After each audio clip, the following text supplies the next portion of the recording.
Welcome to the 30th Wallenberg Medal and Lecture. I am Siobhan Harlow, Professor Emerita of Epidemiology and Global Public Health, and the chair of the Wallenberg Medal Executive Committee. On the behalf of the committee and the Doña Human Rights Center, I'm delighted to welcome you to this lecture that honors the University of Michigan's most distinguished alumnus, Raoul Wallenberg. First, I would like to acknowledge that we stand on the ancestral, traditional, and contemporary lands of the Anishinaabe, the Three Fires people, the Ottawa, Ojibwe, and Potawatomi nations. This year, we are going to begin our program with the premiere of a new film about Wallenberg's life and legacy that has been created by UN professors Valadez and Xu with the collaboration of 19 wonderful University of Michigan students. Following the film, we will present the Wallenberg Medal to the 2025 honoree, Vladimir Kara-Murza, who will give the medal lecture, following which we will have about 20 minutes for questions from the audience. As noted in the film, Raoul Wallenberg was born to one of Sweden's most preeminent families, but having been encouraged to study in America by his grandfather, he enrolled here in 1931. He is one of us. Far from the expectations of family and a student of architecture and art, here he was simply Rudy. Although he took full advantage of his time at the university and grew accustomed to America, as he noted in the film, he felt compelled to do something more useful. And as you saw, in time, he left an enormous legacy. Sweden had remained a neutral nation in World War II. And as they said, in 1944, Budapest was home to the last large surviving Jewish population in Europe, as Hungary had aligned with Germany.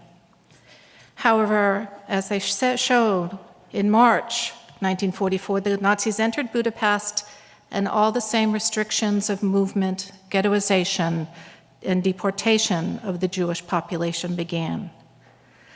Called to assist, Raoul left the safety of Sweden, a promising career, and on July 9th stepped down from the train in Budapest as a Swedish diplomat. As illustrated in the film, during the 6 months from July 44, just 6 months, to January 1945, through his boldness, his defiance, his creativity, and his courage, he's credited with saving 100,000 lives. And yet, he still lost his life in the Soviet Gulag. Wallenberg's steadfast defiance against brutality and injustice and his courage in the defense of human dignity remind us that no matter how formidable the odds, one person can make a difference in our struggle for a more just world. So tonight, as we once again remember Raoul Wallenberg, we honor this historian, journalist, and dissident Russian politician, Mr. Vladimir Kara-Murza, who at great personal peril has dedicated his life to resisting autocracy, condemning the invasion of Ukraine, and courageously fighting for democracy in Russia. So now I would like to welcome to the podium Dr. Lori McCauley, Provost of the University of Michigan, who will introduce Mr. Kara-Murza and present the medal.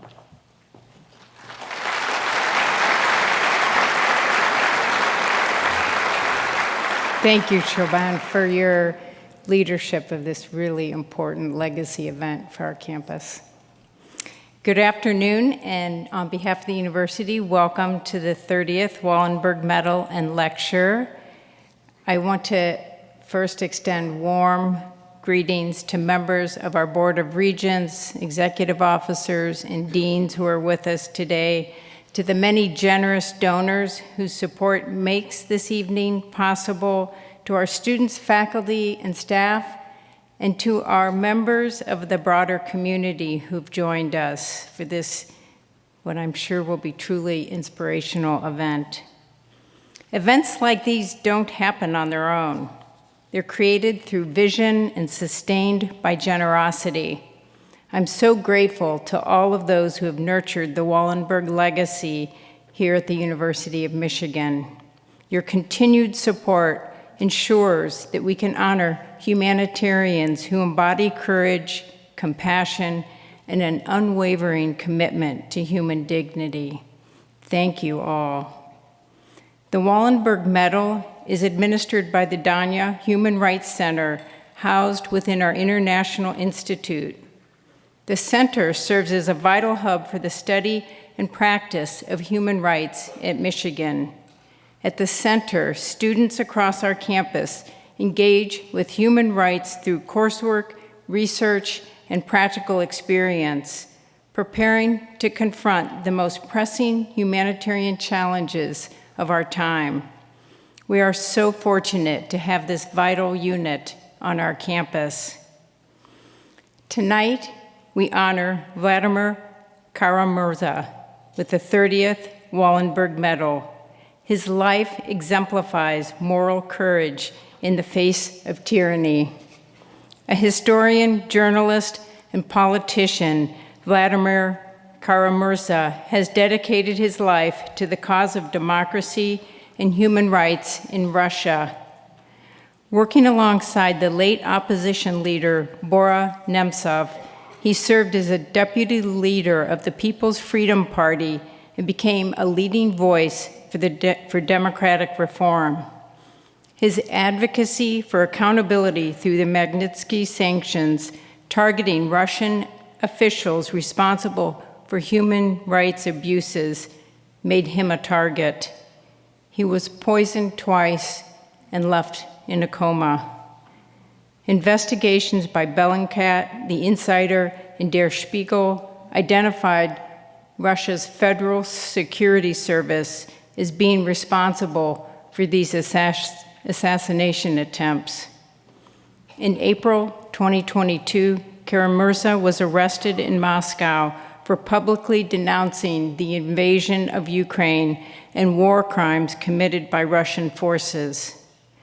Following a closed-door trial, he was sentenced to 25 years for high treason and held in solitary confinement at a maximum security prison in Siberia. Even from his prison cell, he continued to write.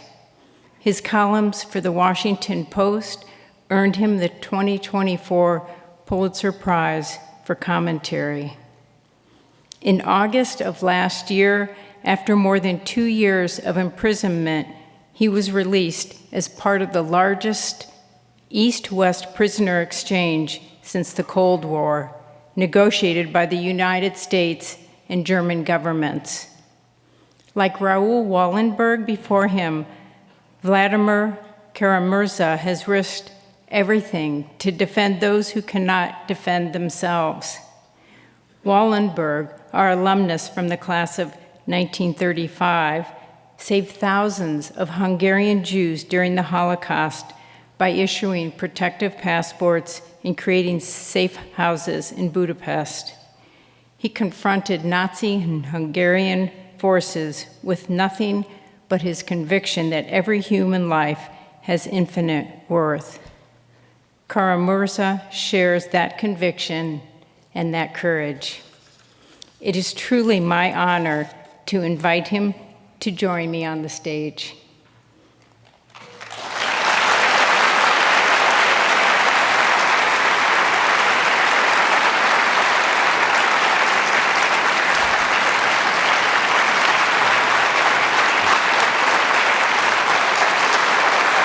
Thank you so much.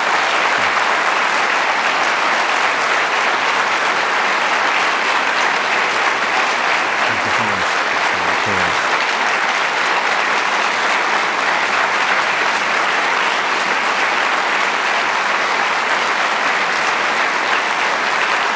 Can I go?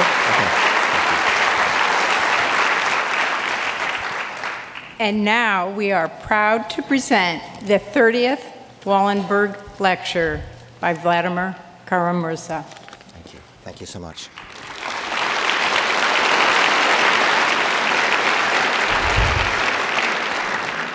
Thank you so much, Dr. Macaulay, members of the faculty, excellencies, ladies and gentlemen, dear friends. I feel privileged and delighted to be with all of you here this evening, and I'm honored beyond words to be receiving the 2025 Wallenberg Medal. The life of Raoul Wallenberg, so beautifully presented in this film, is testimony to how great a difference individuals can make when they choose to do the right thing, regardless of the consequences. And it is truly humbling to follow in a long line of people previously recognized with this award, people who chose to stand up to injustice and inhumanity, whether in the form of the Holocaust in Nazi Germany, or the Tutsi genocide in Rwanda, of apartheid in South Africa, or of segregation in the United States. My country, Russia, has experienced more than its fair share of injustice and inhumanity. But one of the most hopeful and inspiring lessons from our history is that at any period, however dark the times, however strong the oppression, you would always find people in Russia who are prepared to do the right thing, regardless of the consequences. Among the most remarkable of these people were Soviet dissidents. They were not armed with anything except their word and a sense of inner freedom. They stood up to a mighty totalitarian state with a ruthless machine of repression. And in the end, amazingly, they proved stronger. It all began on Pushkin Square in Moscow on December the 5th, 1965, 60 years ago next month.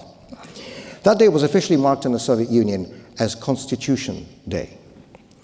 Produced largely as a propaganda document, as a showcase for the supposed superiority of the Soviet communist regime, that constitution contained many nice words about freedom of expression, freedom of assembly, freedom of elections, and so on. Of course, not one of these words had any connection to reality.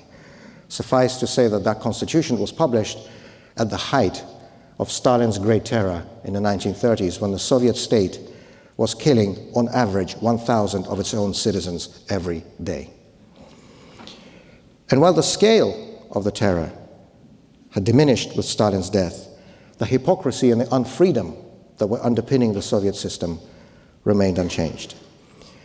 So that day, December the 5th, 1965, several dozen people gathered at the foot of the monument to the poet Alexander Pushkin with the slogan, "Respect your own constitution." This was the first opposition demonstration in Moscow in nearly 4 decades. And out of it was born a movement that was unique in the history of civic resistance, in that its protest was not against the laws, but in support of them, demanding that the regime adhere by its own declared set of rules.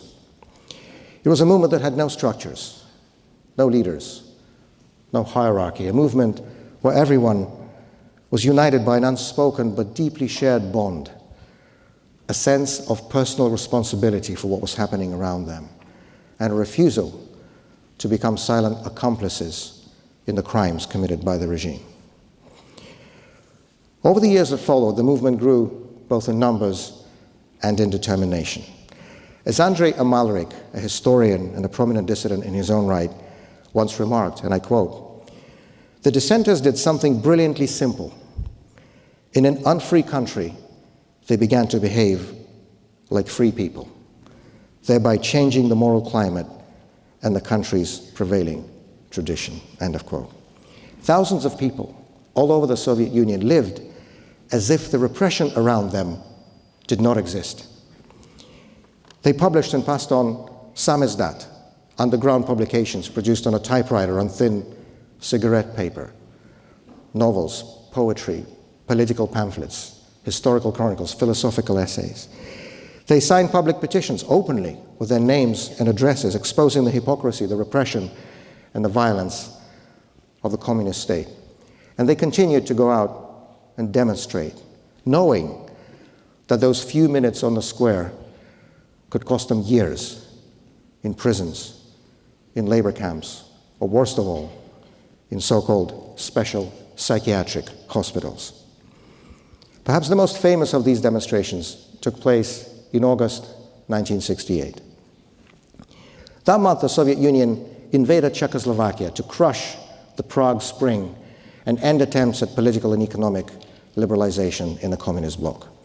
As Soviet tanks rolled on the streets of Prague, the Kremlin went to great efforts to put up a propaganda facade of a supposed universal public support in the Soviet Union for that invasion, or brotherly assistance, as it was officially referred to.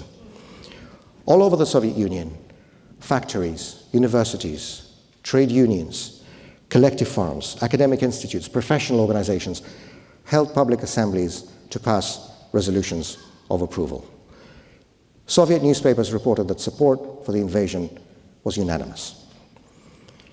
And then one afternoon, that August, 7 people, 7 brave Russians, went out onto Red Square in Moscow in a silent demonstration of protest. The banner they brought with them read, "Za vašu i našu svobodu," for your freedom and ours. They were not there even 5 minutes. They were beaten, arrested, and herded away almost immediately. All of them paid for that act of civic courage with imprisonment, penal colonies, or psychiatric torture. But after what they did, no one could say that there was universal public support in the Soviet Union for the invasion of Czechoslovakia. As Natalia Gorbanevskaya, a poet, a literary editor, and a mother of 2 young children who was a participant in that demonstration, later said, "A nation minus me is no longer an entire nation." The Soviet dissident movement left us many important lessons, but to me, one stands out above all. Through their actions, through their defiance, through their refusal to compromise with evil, Soviet dissidents showed that fear is always a personal choice. Autocratic regimes may seek to instill fear, to rule by fear, to make fear omnipresent and all-permeating. But at the end of the day, it is up to each one of us, up to each individual person, to choose whether or not to be afraid. It was this very personal example of conquering fear that in the end proved fatal for the Soviet system. It was not a quick process. As Amalric wrote in that same essay, inevitably, this revolution in people's minds could not be quick.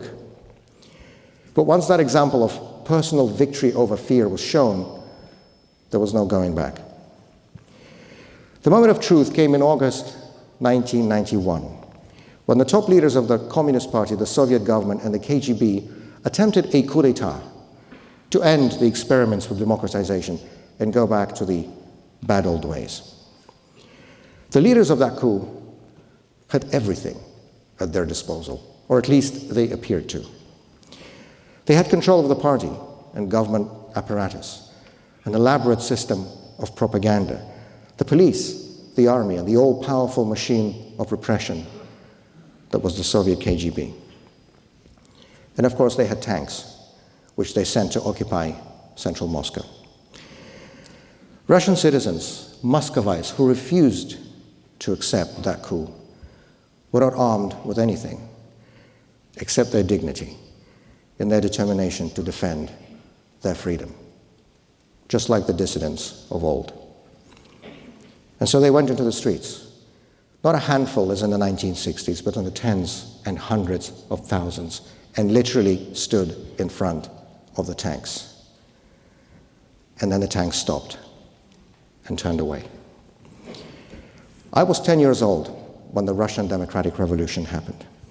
Too young, of course, to participate and to join my father on the barricades by the Moscow White House, but certainly old enough to grasp the lesson of what was happening, that however strong a dictatorship may appear, when enough people are willing to stand up, all that strength becomes meaningless. And that regardless of the circumstances, it is always possible to choose not to be afraid. That lesson became painfully relevant once again when, after a brief time of Russian democracy in the 1990s, a KGB officer came to power and quickly began to rebuild what he viewed as the lost glory of the fallen dictatorship. Independent television networks were taken down or taken over by the state.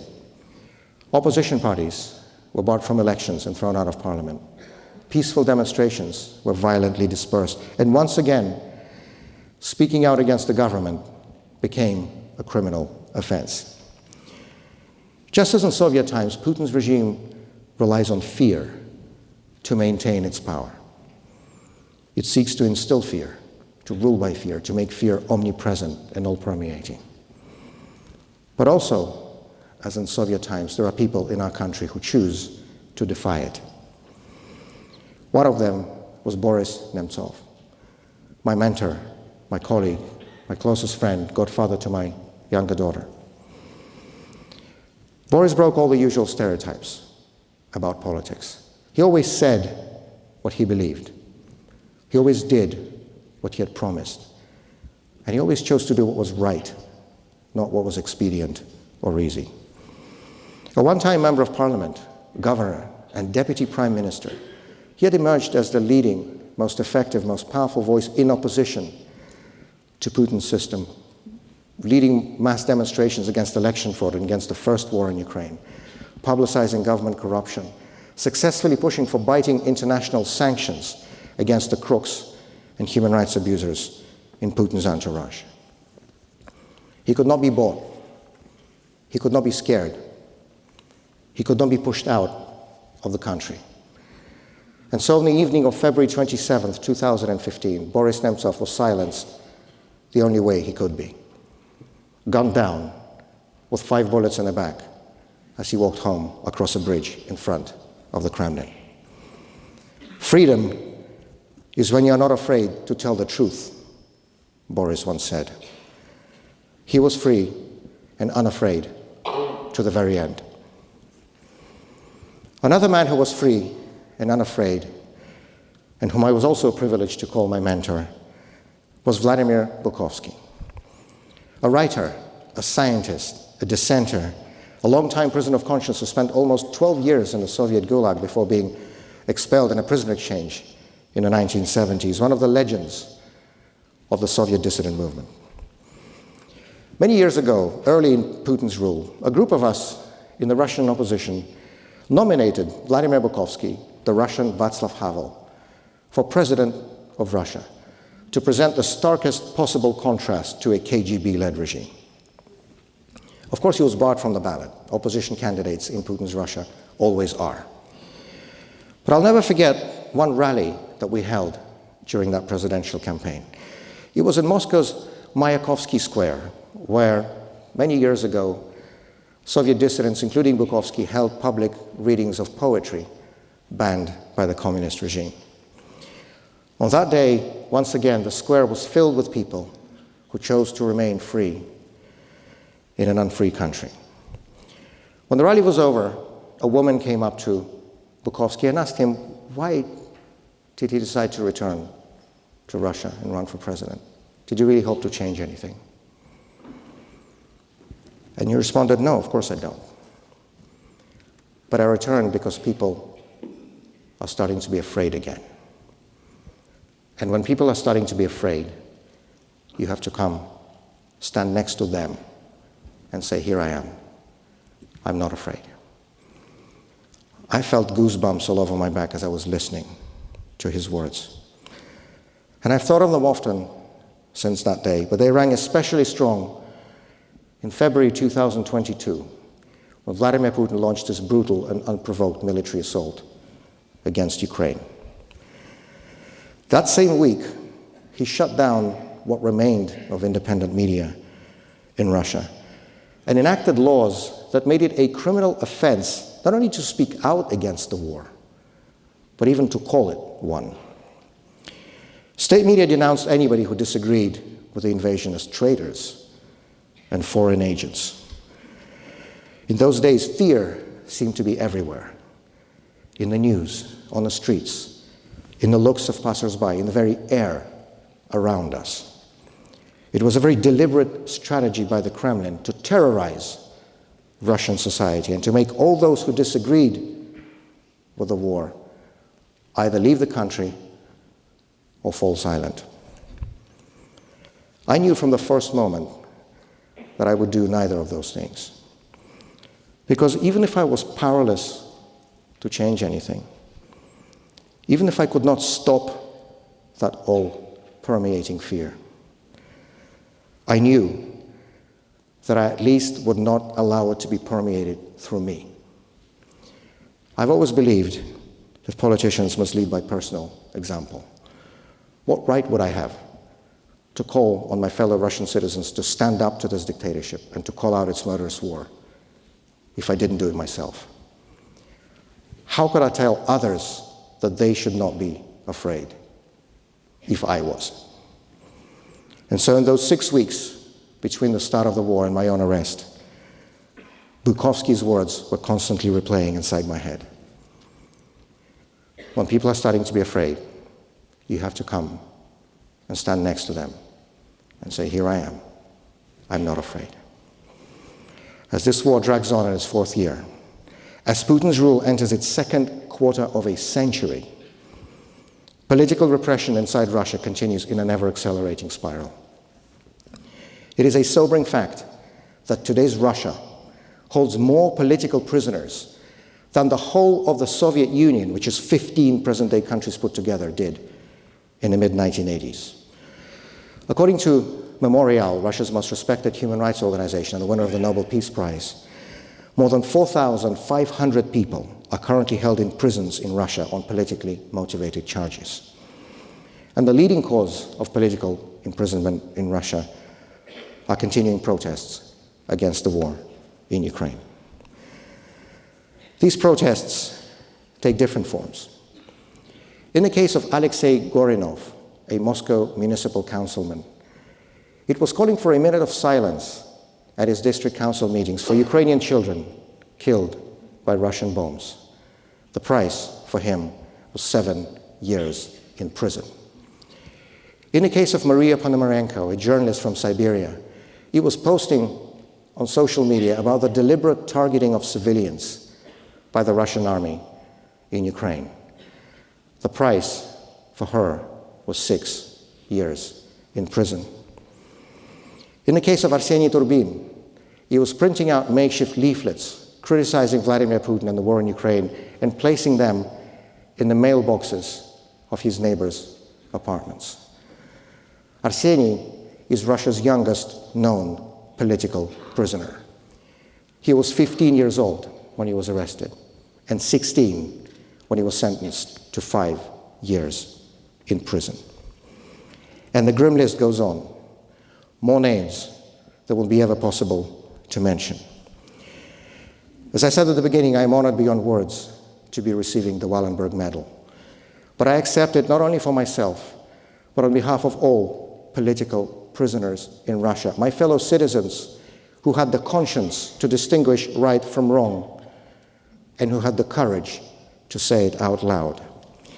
And the monetary part of this award, in its entirety, $10,000, will go to the 30th of October Foundation that my wife Evgenia and I created to provide direct financial support to the families of political prisoners in Russia, focusing in particular on families with young children or elderly parents.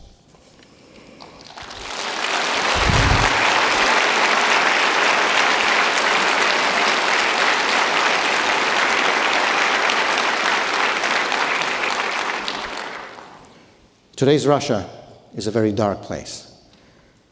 But out of darkness often comes hope. This never-ending flow of political arrests, indictments, and imprisonments in Putin's Russia does, of course, speak to its injustice and inhumanity.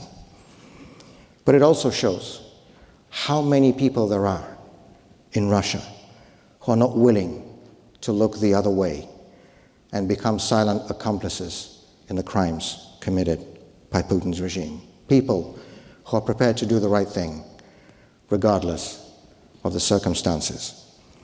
Last month, 3 members of a music group called Stop Time were arrested in St. Petersburg for performing songs by musicians who oppose the Ukraine war and who were labeled by the Kremlin as foreign agents. On their way to the court, in a police paddy wagon, The band's guitarist, Alexander Orlov, proposed to lead singer Diana Loginova, and she accepted. He gave her a makeshift ring that he rolled out of a paper napkin. And sitting in that courtroom, surrounded by armed police guards in black balaclava masks, they were both laughing and smiling. Free people in an unfree country. People who chose not to be afraid. Alexander is 22, Diana is 18. They are the future of Russia, and a septuagenarian dictator in the Kremlin is not.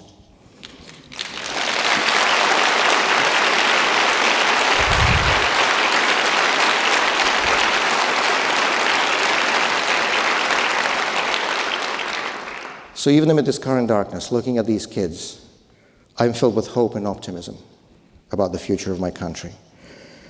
Because as history has shown us, however strong a dictatorship may appear, all that strength becomes meaningless when enough people are willing to stand up. I thank you very much, and I look forward to our conversations with Professor Unfree.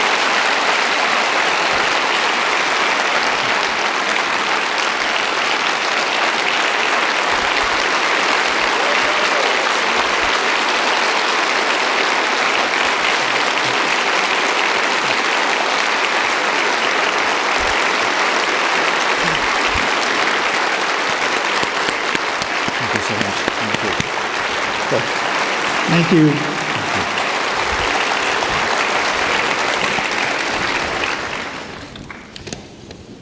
Good afternoon, everyone. My name is Stephen Ratner. I am the director of the Donia Human Rights Center and also a professor of law at the University of Michigan Law School, where I teach international law. And as the provost mentioned, it's the Donia Human Rights Center that has been housing the Wallenberg Medal for the last several years, and it's been a great privilege for us at the Donia Center to be involved in this wonderful medal and lecture each year. Thank you, Vladimir, for that, for the remarks, for the lecture, for the inspiration. It is our tradition in the medal and lecture every year to invite questions from the audience. We particularly encourage University of Michigan students to take advantage of this special opportunity to pose questions to our medalist. There are microphones in each of the aisles that are located roughly there. And if you're unable to reach a microphone, please raise your hand. We have a few staff members who can bring a microphone to you. Our first question is going to be from, we have a plant for our first question. That is from one of our wonderful Donia Human Rights fellows, one of 36 students who are participating in our undergraduate fellows program for students interested in pursuing a future in human rights. She's also the undergraduate student member of the Wallenberg Medal Executive Committee that is responsible for selecting the medalist. So I'd like to invite Claudia to ask the first question. Claudia Brinks. Hi, Mr. Kara-Murza. Nice to see you again. My name is Claudia. I'm a senior at the University of Michigan. First, I'd like to thank you for speaking to us today and being such a display of courage as you continue to fight for human rights and for the Russian people. We've seen a wave of young people around the world fighting against corruption and authoritarianism within their own governments. Given the fact that Putin has now been in power for 25 years, there is currently an entire generation who has never known a Russia before Putin.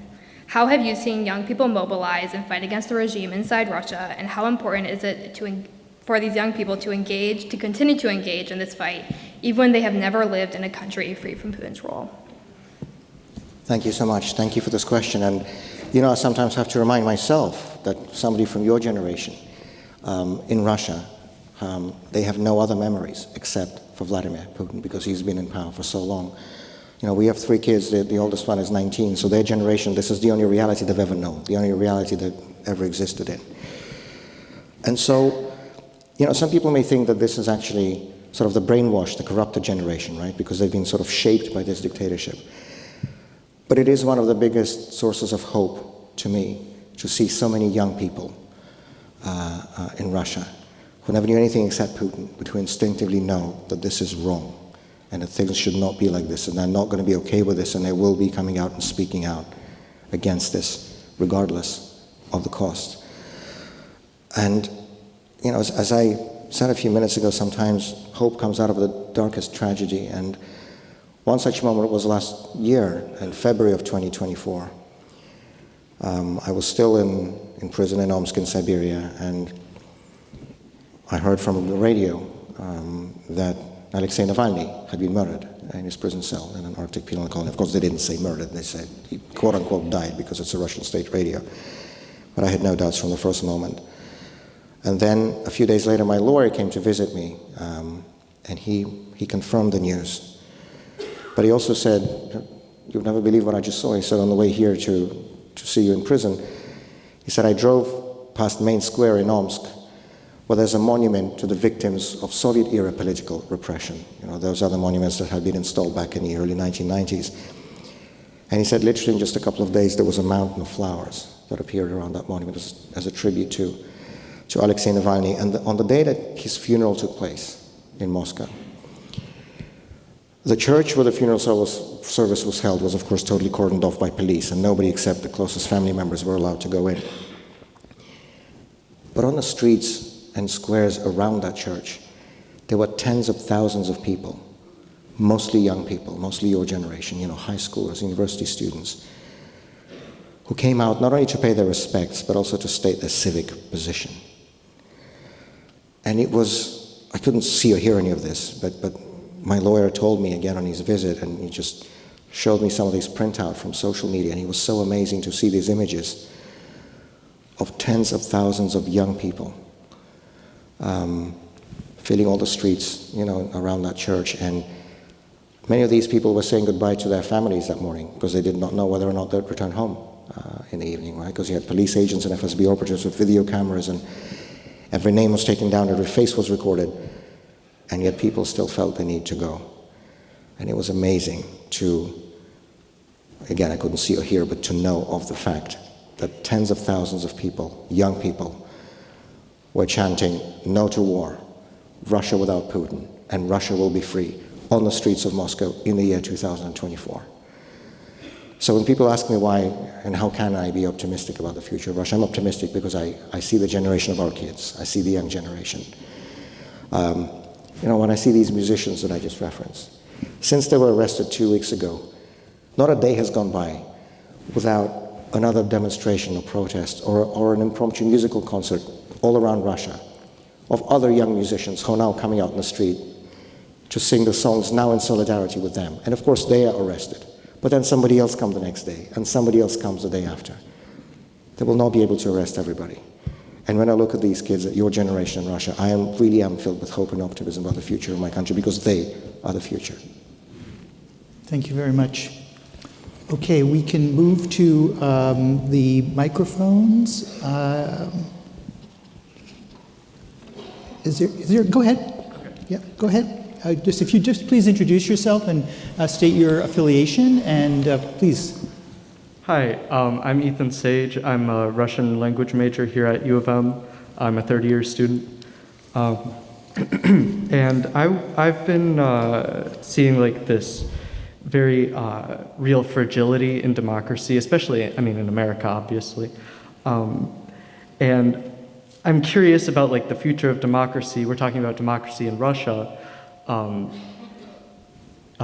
If the movement is able to, I guess, sustain some sort of democratic movement, how do you see the people maintaining that without falling to the same things that we're seeing here? Are you talking about this country or generally? Generally. I mean, I know most about Russia and America, so I guess just more curious about the issues that we're seeing in America, like with elections and things like that. I would say that, you know, one of the things that really helped me when I was in prison was my background and my education as a historian. Because, you know, history is a science as much as chemistry or mathematics or physics, except, you know, those sciences are more about formulae and numbers and so on. Our science is about the logic, the models of development, and laws. History has its own laws, just like physics does.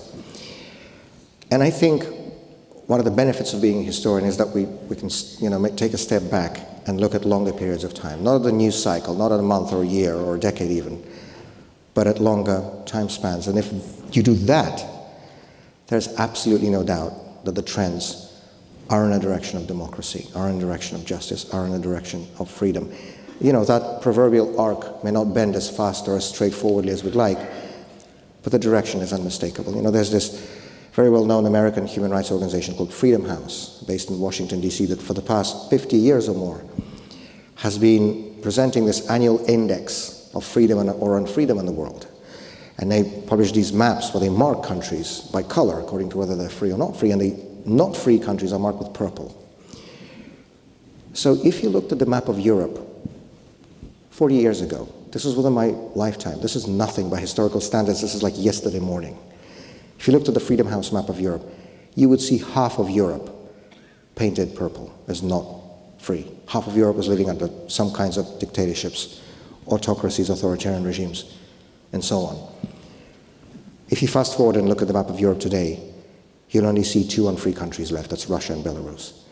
And so the trend is unmistakable. Yes, the process is not as fast, as straightforward as maybe we would hope or like, but we know we'll get there in the end.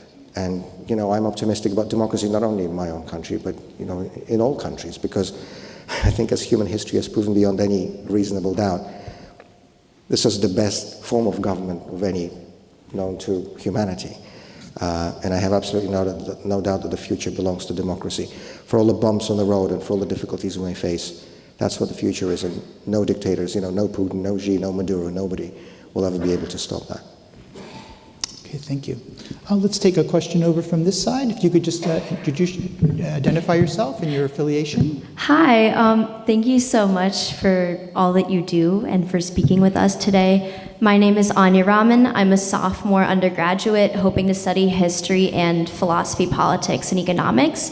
My question is a bit complex, and I'll provide some context for the audience. So, as you know, obviously, in 2013, the Russian government passed a law that has been informally deemed the gay propaganda law. And in recent years, especially in light of the Ukraine war, it's been expanded to prevent the dissemination of any information about LGBTQ+ communities to any Russian, regardless of age. In addition, in 2023, or beginning in 2023, after the Russian Supreme Court banned the quote-unquote international LGBT movement as an extremist organization, although no such organization exists, there have been increasing crackdowns on LGBTQ+ Russians. To my knowledge, according to the Estonian news organization Medusa, the Russian government is creating a database of queer Russians, and politicians have even talked about eliminating them as an extremist threat. But since we have the foreign agents law that you mentioned, and LGBTQ organizations can't really access people in Russia anymore, how do we protect these marginalized communities of Russians, those who are demonized both within and outside Russia, from the increasing repression that they're facing? Thank you. Thank you for the question. And this is, by the way, a practice that has been really used a lot by the Putin system, where they make up an organization that does not exist. They create it in their minds, they ban it, and then they go after people for alleged association with that organization that only exists in their own minds. And there's now a whole list of groups like that. For example, there's an organization with an amazing name. It's called the Anti-Russian Separatist Organization. They made it up, they banned it, and then anybody they don't like, they say, okay, he or she belongs to that group. And I think, when we talk about protecting the rights of persecuted people everywhere, I think what's really important is international solidarity, speaking out on behalf of all those people who are persecuted, who are imprisoned, who are discriminated against. Because I think one of the things that any dictatorship fears most is international spotlight and international attention. They'd like for all of this to happen, in darkness, that nobody would notice. Hence, of course, the big priority Putin has placed on shutting down and destroying independent media, because they want all of this to be below the radar. But it's important that all of these acts of discrimination, human rights abuse, actually stay above the radar and stay in the spotlight. And I think it's impossible to overestimate how important international solidarities. I mean, I know this from very personal experience, how important it was for me as a political prisoner to know that people are not forgetting, that people are speaking out, that people are advocating. That knowledge alone helped sustain me in that situation. I know it helps today hundreds and hundreds of other political prisoners who are in the same situation as I was. And so I think not letting them sweep these issues under the carpet and speaking out and advocating and standing in solidarity is the most important thing that people can do and the biggest thing the dictatorship fear. Thank you. Okay, thank you. We'll take a question from this side now. Hi, my name is Zimri Lesher. I'm a climate science grad student. I was wondering, what do you think I or we, as students living in the US right now, can do to fight the Russian oppression? Thank you so much for this question. And, you know, I could spend an hour talking about all the different various things, but I'll say just one thing that may seem like something small and not very significant, but actually this is the most powerful and most important thing that can be. Please write to political prisoners. When an authoritarian regime imprisons an opponent, the goal is not just to punish them and to imprison them. It's also to isolate and demoralize and to make, you know, a political prisoner think that everybody has forgotten, that nobody cares. And one of the sort of the most oft used methods of torture, because it is torture under international law, that the Kremlin has been using against political prisoners in Russia is constant solitary confinement. This is how I was held, this is how Alexei Navalny was held, this is how back in the day people like Vladimir Bukovsky and Natan Sharansky and Yuri Orlov were held, constant solitary confinement. It makes you go crazy. This is the point of this. And one of the things that was absolutely life-saving for me were the letters I was receiving from all over Russia, from all over the world, people that I'd never met, that I'd never known, you know, places I've never been to, but people who took time to write even a few words, even a few lines, to express, you know, that solidarity and that support. And I think only somebody who's been in that situation personally can appreciate how much hope and how much warmth and how much light there is in that stack of papers that the prison guard hands you through the feeding slot in your cell door at 4 o'clock every afternoon. There are human rights organizations now that facilitate this process. For example, there's a very well-known Russian human rights organization called OVD Info, and they have a special website, including in the English language, where there's an online form. You can select any political prisoner from a long, long list of people who are on that list. And you can click on his or her name. You get an online form. You can write, you know, what you want in English, and then they have volunteers who will get it translated into Russian, because obviously all the prison letters are censored, so they have to be in the Russian language. But they have volunteers who will do this, who will make sure to get that letter to the recipient. And I always encourage people to choose the not prominent ones, somebody you've never heard of, because they're in the worst situation. And this is only, you know, a few minutes out of a busy day, but it is life-changing. It means the world's of a difference for somebody who's sitting in a cell in solitary confinement in a Siberian prison. It could mean the difference between surviving or not. It could mean the difference between going crazy or not. Please write to political prisoners. This is very, very important. Thank you very much, and thank you very much.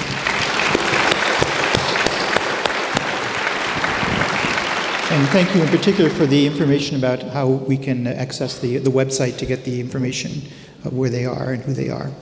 Okay, yes. Hi, I'm Jesse Lennon. I'm an undergrad student working for political science, and I might give a little bit of a background for this question. So, as I know from history, like every time Russian democracy, like February Revolution, 90s, it's always been snuffed out by another autocratic regime that just seems to not want any democracy. So I just want to be, in my pessimistic opinion, I do not believe that the downfall and death of Putin will completely end Russian autocracy. So how can Russia ensure that a post-Putin democracy can actually flourish instead of turning into another failed experiment down the line? A fundamental question. Thank you for asking it. So I think the biggest mistake committed in the 1990s that led us to where we are today and that ensured the failure of Russian democracy back then was the fact that there was never a process that lawyers like to call transitional justice, and that is all about transparency and accountability. We know from the experience of any country that has successfully transitioned from dictatorship to democracy that they all have gone through this process. When the archives were opened about all the crimes committed by the former regimes, when the people responsible for these crimes were brought to account, when the state security structures who were perpetrating these crimes were disbanded. And all of these measures were intended to ensure that this evil could never return again. One of the previous honorees of this medal who was shown in the film on the screen, Archbishop Desmond Tutu in South Africa, he headed the Truth and Reconciliation Commission. That was their format of transitional justice. In Latin American states, after the fall of their military juntas, these were judicial tribunals. In many countries in Central and Eastern Europe, after the collapse of communism, they had the procedures on what is called lustrations, so essentially where they limited people who were associated with past regimes, and especially their security services, from ever coming back to positions of power, to prevent what happened in Russia. None of this took place in Russia to any great extent in the 1990s. There were people, very far-sighted people, including first and foremost Vladimir Bukovsky, whom I mentioned in my remarks. He spent all of 1992 essentially going around every single government office in Moscow, trying to explain to Yeltsin's people that this is important, that archives have to be open, that people have to be brought to account, that the KGB has to be totally disbanded, not just renamed. Galina Starovoytova, who was one of the leaders of the Russian Democratic Movement, she was a member of parliament from St. Petersburg, and she twice introduced into the Russian parliament a draft lustration law, modeled on a law that had already been passed in Czechoslovakia, which limited former regime officials from staying in power. But in the end, all those calls fell on deaf ears because post-Soviet inertia back in the 90s proved stronger than the desire for accountability and transparency. And many of these officials whom Bukovsky tried to persuade to do this, they would just shrug at him and say, this is going to be a witch hunt. What you're calling is going to be a witch hunt. We don't want to do this. And then he looked back at them and said, in that case, the witches will return and start hunting us. And this is exactly what happened when a KGB officer came to power and began to recreate essentially the old dictatorship under a new guise. And so I think that's the biggest mistake that was committed in Russia back in the 1990s. You're absolutely right. The day after Putin's regime is gone, it doesn't mean we'll be, guaranteed a thriving liberal democracy. Of course not.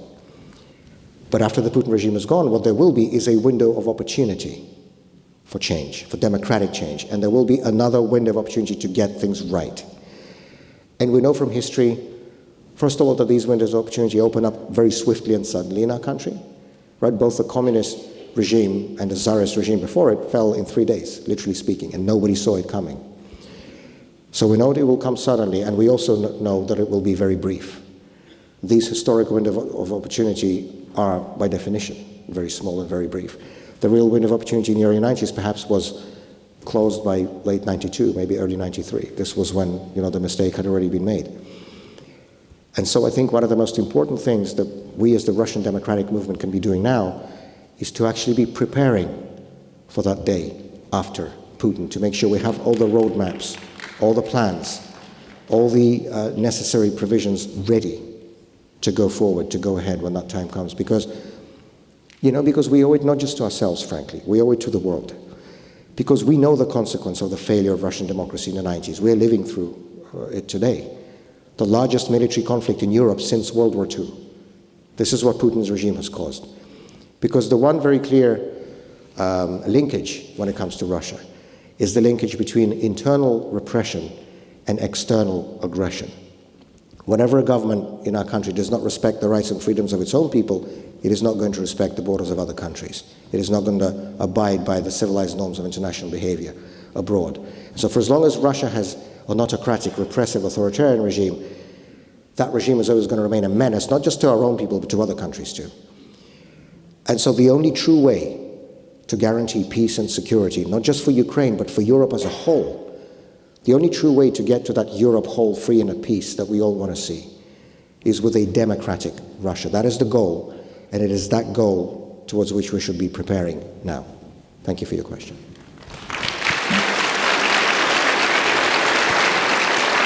Okay, thank you. The line is quite long at both microphones, which is a wonderful thing to see, but unfortunately we're probably not going to have time for all of the questions. So if you could just, each of you, just keep your questions fairly brief. Please, the next person. Yeah. Hi, my name is Damian Short. I'm not a student here, but I am at Eastern Michigan. I'm studying Russian pacifism during the Russian Civil War. And trying to keep question brief, sorry, but in my research, I've seen sources say that there is not a unified or significant pacifist movement in Russia currently, but just from what I see and imagine, I don't quite buy into that. I was wondering what your thoughts are on the modern pacifist movement inside Russia. Thank you very much. First of all, I think it's difficult to talk about movements in a dictatorship, when even the smallest act, not just of protest, but simply of truth-telling, will mean that you're sent off to prison for many, many years. I'll just give you just one example. 6 months ago, a man in Moscow named Yuri Kakhovets received a 5-year prison term for responding to an opinion poll question on the street saying that he's against the war in Ukraine. He didn't stand with a placard, he didn't hold a demonstration, he didn't post anything on social media. He was just walking on the street, and there was a questioner, with a microphone or a camera, asking him what he thought of the war. He said what he thought of the war. They've identified who he was, they tracked him down, came to his home, arrested him, and sent him off to prison for 5 years. So in these conditions, it's not possible to talk about any movements. But what we know absolutely for sure is that there are millions of people in Russia who are completely against this illegal war of aggression. And we know this because of these horrendous government statistics of political repression. Not a week goes by without the news of another arrest, another indictment, another sham trial. Memorial, the human rights organization I referenced, they announced last week for the International Day of Political Prisoners, which is on October 30th, they announced the latest statistics that they have, the latest police figures actually, that every day there are 5 new politically motivated criminal cases opened up against Russian citizens. Every day, 5. So as we speak here, 5 more people will go to prison. And so that tells us that, the Kremlin propaganda that tries to persuade everybody that, all Russians love Putin, all Russians support the war. Well, I've always believed that actions speak louder than words. And I think the actions of the Kremlin tell a very different story. Because if they really did have the support that they claim to have, why would they need to keep our society in a state of constant fear and terror, which is what they have been doing? And but the figures we do have, you talked about the pacifist movement during the Civil War. 2 months ago, there was a United Nations report published on human rights in Russia by the country rapporteur. And one of the figures it referenced, which really stuck in my mind, was that more than 50,000 Russian soldiers became conscientious objectors during this full-scale war against Ukraine in these 3.5 years and refused to fight. Many went to prison for it. Many, went into hiding or escaped to other countries. At least one of them was seeking refuge here in the United States. And this past summer, he was sent, along with about 60 other Russian refugees, asylum seekers, sent by the current US administration back to Russia, and 2 of these people were arrested straight from the plane and driven straight to prison. So we know from figures like this, and from these horrendous statistics of repression, there are a lot of people in Russia who are not okay with this, who may not necessarily be pacifist in a sort of the accepted term that is used for. Maybe some people accept war as a necessary evil when it has to happen, like, when in the Second World War, when a country was attacked, people defended their homes, their families, their lands. This is a completely unjustified, illegal war of aggression against a peaceful, sovereign country that posed no threat whatsoever. And so even if they're not pacifist in a sense that maybe you mean it, but there are millions of people who are totally against what is going on in Ukraine now. And Putin knows this. And this is why the apparatus of repression, this is why all the independent media has been closed down. This is why they have to maintain our society in a state of constant terror. Because they know that if there was even a little bit of freedom in Russia today, they would not be able to sustain this war. Okay, thank you. Thank you. Okay, I fear that we are at our last question. So the gentleman over here, and maybe the rest of you will be able to ask more bilaterally after our session is over and talk to our speaker. But this will be the last question for the general audience. Go ahead. Yeah, my name is Kyle. I'm a third-year math major here at the University of Michigan. So I think it's, like as you have spoken to, I think it's a really positive sign that it seems like the sort of consciousness in the Russian populace is sort of growing about the dictatorship and whatnot. But praxeologically, what do you think are sort of concrete steps that should be taken in order to sort of topple the Putin government? I think that the key to all of this is access to information. So I think one of the most important factors that led to the collapse of the communist dictatorship was the fact that the information blockade was essentially broken by all of these many Western-operated radio stations, like the BBC, Voice of America, Radio Free Europe, Deutsche Welle, and so on, that were broadcasting on shortwave frequency, literally beaming their signals across the Iron Curtain to reach millions of people inside the Soviet bloc in their own languages, in Russian, in Polish, in Ukrainian, in Latvian, in all the languages that people spoke. And the fact that the Western world back then was helping people behind the Iron Curtain get access to this free and censored information, was helping them to see through the lies and the propaganda peddled by the dictatorships. To me, that was one of the deciding factors in delegitimizing the system in the eyes of its own people and eventually leading to its collapse. There was a KGB internal report from the 1970s that was declassified in the 1990s that showed that according to KGB estimates, up to 30 million people in the Soviet Union were regular listeners, regular meaning daily or weekly, listeners of these foreign radio stations. It's 15% of the adult population on average, and in big cities it was much higher than that. And to me there's a direct correlation between those teenagers who were listening to Radio Free Europe or the BBC in the mid-70s and those 30-somethings who went and stood in front of the tanks in Moscow during the coup attempt in August 1991. It may not be a quick correlation, but it's direct, in my view. And I believe this is something that's absolutely fundamental today. And, I have a personal story to prove it. When I was first arrested in April of 2022, I was placed in a cell with 5 other people in a pretrial detention center in Moscow. So 6 people in total, 5 others, me and 5 others. There's this unwritten but faithfully followed rule in the Russian prison system that they're not allowed to hold political prisoners together. I guess they think we'll start a revolution or something, I don't know what. But so I was the only political, and then all the others were regular, normal criminals. Financial fraudsters, drug traders, computer hackers, just sort of an average cross-section of prison population. Just average, people from the street. And when I was brought into that cell, all of them thought about the war in Ukraine, what they were told to think about the war in Ukraine by the television screen that was constantly on in the cell. So I had to get really patient, and I had to start explaining and arguing and talking and arguing again and responding to their questions and so on.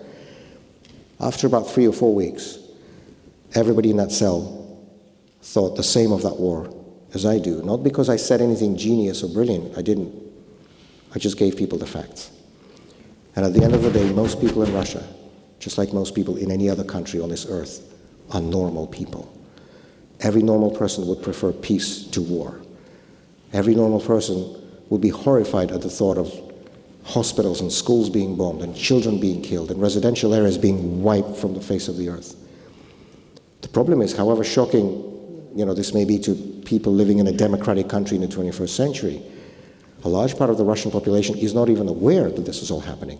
Because the moment Putin invaded Ukraine, or the same week I should say, he imposed a total internet, media, online, all kinds of censorship on Russian citizens. And so I think this is key. And I think the most important goal is to reach as many people in Russia with objective and truthful information about what is going on as possible. There are highly professional, courageous Russian language independent media organizations who are doing it. Now most of them are working outside of the country, but they're doing it. They're trying to get these, this truth inside. The big difference between the 1970s and 80s and today is that back then Western countries were helping people inside the Soviet bloc get access to this truthful information. Now, a lot of Western countries are actually helping Putin suppress it, both on the government level, like for example what the US administration has done a few months ago, just completely destroying the whole system of US international broadcasting, including Voice of America. It does not exist anymore. It has been operating since the Second World War. It was finished off in March of this year, and it's no longer there. Same for Radio Free Asia. We don't know how long Radio Free Europe has. It's still operating for now on a reduced skeleton basis. We don't know how long they have. And it isn't just the government. It's the private sector too. In the last 6 months of 2024, the Apple Corporation took down more than 50 VPN services from its Russian App Store because the Putin government had asked them to. And they want to continue making money and doing business in Putin's Russia. And so they took down these systems that allow people to go around the censorship and access independent information and truthful information. They just took them down. So I have to say it's much more difficult to function in these conditions when a lot of people in the West are actually on Putin's side as opposed to on the side of the truth. But again, I have no doubt that we will get there in the end. It may be more difficult and longer than we'd hoped, but we will get there. And the more people in Russia find out the truth, the faster that change will come.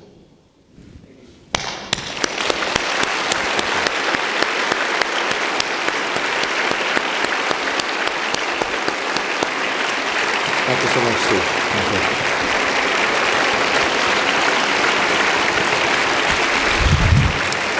So with my apologies to those who are still left on the queue, I just want to bring the event to a close by thanking Provost Macaulay, LSNA Dean Rosario Ceballo, and the other deans who are with us, as well as the members of the Wallenberg Committee and our donors. I'd also like to extend a special recognition to Professor Valadez and Shu and the students involved in this remarkable film that started our event this afternoon. The funding for the accessibility was provided by our Disability Equity Office, and we've had our wonderful ASL interpreters, Casey Lundgren and Casey Ann Watson, and thank you. And the Global Projects team and the LSNA advancement staff to help put together a complicated event like this. Of course, I must mention the person within the Wallenberg Medal who makes this all happen, our wonderful lead administrator, Rachel Levy, who we thank for all of her hard work in making this happen. And then finally, just one more thanks again to Vladimir and Yevgenia for your wonderful time with us these 3 days, both in the past and what we're looking forward to tomorrow, are a wonderful highlight of our academic year. We appreciate your generosity in sharing your many, many insights and inspiration with our students. We look forward to a wonderful day tomorrow, and thank you everybody for coming. Thank you so much. Thank you.